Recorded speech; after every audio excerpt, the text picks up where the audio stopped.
Hello दोस्तों, मैं भावना Bhavani blog से आप सभी का अपने चैनल पे स्वागत करती हूँ। तो दोस्तों, आज है दिन 14 जनवरी और मकर संक्रांति। हैप्पी मकर संक्रांति। आप सभी को मकर संक्रांति की बहुत बहुत शुभकामनाएं। दोस्तों, आज हम अभी इस समय हैं दो मुहानी घाट पे। हमारे स्वर्णरेखा घाट और खरखाई नदी, जो दोनों नदियों का संगम होता है, इस जगह को कहते हैं दो मुहानी।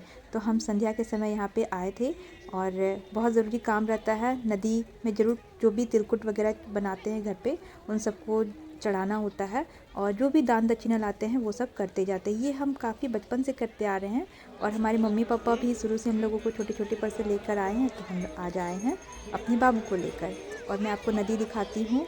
बहुत ही सुंदर जगह है ये, दो मुहानी जगह है, दो नदियों का संगम होता है। और मेरा बाबू यहाँ पे ठंडा ठंडा पानी से मज़ा ले रहा है। और देखिए दोस्तों, यहाँ पे नाव भी चल रही है। काफ़ी डीप है ये नदी, यहाँ पे नाव चलता है और दो नदियों का संगम होने की वजह से पानी कुछ साफ़ रहता है इस जगह पे। तो बाबू यहाँ पे पैसा फेंक रहा है। मकर संक्रांति एक ऐसा फेस्टिवल है दोस्तों, जो सभी के घर पे अच्छे अच्छे खाने की चीज़ें बनती है। सारी गुड़ की चीज़ें बनती हैं दोस्तों और सभी लोग खाने पीने में बहुत मज़ा लेते हैं। और हम लोग कुछ कुछ चीज़ लेके आए थे जो नदी में देवताओं को भी चढ़ाते हैं। और मुझे अचानक से तेज़ बहुत आवाज़ आई तो मैं पीछे मुड़ के देखी तो नाव में बच्चे लोग बैठे थे ना पहली बार, तो वो मतलब डर रहे थे, इसलिए चिल्ला रहे थे। ऐसी कोई बात नहीं थी। मेरी मम्मी बता रही थी कि तुम लोग ऐसे छोटी छोटी थी ना, तो हमारे फूफा जी लोग और मेरे पापा लोग बहुत बड़ा सा ग्रुप आते थे। सब लोग बच्चे लोग लेके अपने अपने पिकनिक के जैसे आते थे, खाना पीना इसी नदी के किनारे करते थे। फिर सब लोग जो है ना अपने अपने बच्चों को कंधों में ले लेके सब नदी के उस पार पैदल चल के जाते थे दोस्तों। जी हाँ, पैदल चल के जाते थे। और आज क्या हुआ ना, नदी से सारे बालू निकल चुके हैं तो बिल्कुल डीप गड्ढे हो चुके हैं। पता ही नहीं चलेगा किस समय हम लोग डूबने का खतरा रहता है। तो ये सब नाव वगैरह ज़्यादा चलने लगा है। तो वही बता रही थी मम्मी कि तुम लोगों को कंधे पे बैठा बैठा के उस तरफ उस साइड जाते थे, उस पार नदी के किनारे। वहाँ पे जंगल है, जंगल पे शिव जी का मंदिर है, उस सबको दर्शन कराते थे। फिर हम लोग वापस आके फिर अपने अपने मेले से घर चले जाते थे। तो जैसे जैसे दोस्तों शाम हो रही थी ना दोस्तों, यहाँ पे भीड़ बिल्कुल बढ़ती जा रही थी। वही हम लोग बोले रुकेंगे नहीं, घर जाना ही ठीक होगा, क्योंकि बहुत भीड़ बढ़ते जा रहा है अचानक से। और संध्या आरती का समय भी हो रहा था ना दोस्तों, तो वही हम लोग प्लानिंग कर दी कि नहीं अब घर चले जाना चाहिए। तो वही मुझे मम्मी बता रही कि ये पत्थर से पानी से बहुत गलती थी। उतने में मैं गायब हो गई और पीछे से जा कर के ना नदी में घुस पड़ी अंदर और थोड़ा सा खेलने लगी और जल को स्पर्श किया, नमन किया। बस यही है दोस्तों। और फिर तो हम लोग अपने साल में कब नदी जाना होगा, नदी को स्पर्श करूँगी छूऊँगी। तो बस अपने आप को मैं इसी में खुश रखती हूँ। और पानी बहुत ठंडा था यार, बहुत ठंडी थी पानी। और इसके बाद ना हम लोग जल्दी से ऊपर आ गए। और यहाँ पे देखिए दोस्तों, जहाँ तहाँ इनके पापा से बलून ही बलून खरीद के ला देते हैं, जो कि घर आने तक टिकता भी नहीं है। और उसके बाद यहाँ पे बच्चे लोग को देखिए कैसे मज़ा कर रहे हैं पानी में।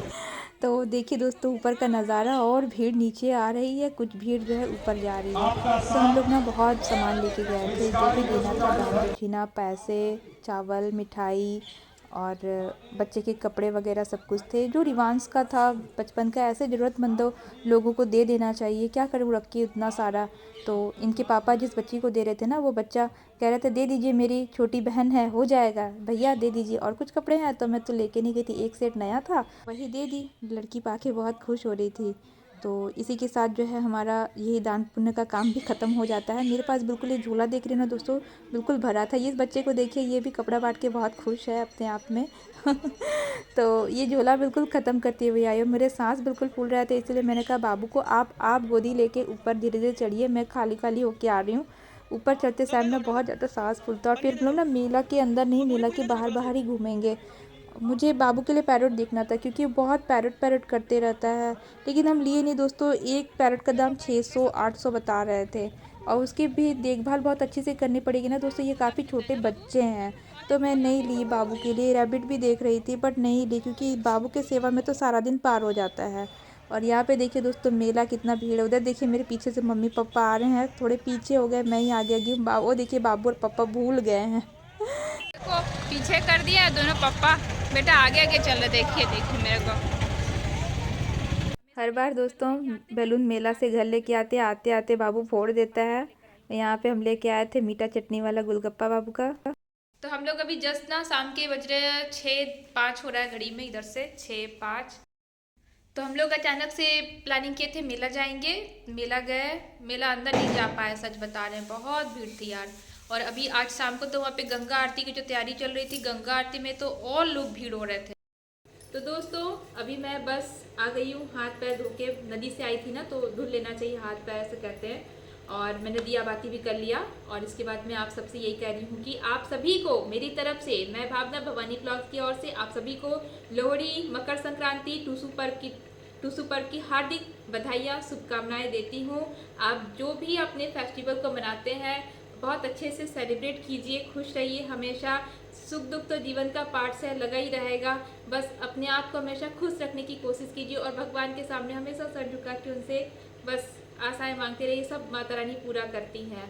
तो इसी के साथ में मैं अपना इस ब्लॉग को यहीं पर दी एंड करती हूँ। वीडियो मेरे पसंद आता है तो प्लीज़ मेरे चैनल को एक बार लाइक जरूर कीजिएगा, कमेंट जरूर कीजिएगा, सब्सक्राइब जरूर कीजिएगा। ठंडी बहुत है तो मैं यहाँ पे रूम हीटर का मजा लेती आपसे बात कर रही हूँ। मिलते हूँ अपने नेक्स्ट ब्लॉग में, तब तक के लिए बाय दोस्तों।